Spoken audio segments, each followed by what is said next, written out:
করছি, সেই সাথে 30,000 ছাত্র জনতা আহত হয়েছেন।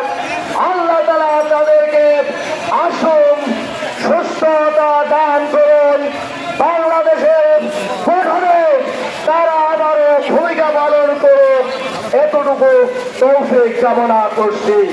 সংগ্রামী বন্ধুগণ, আজকে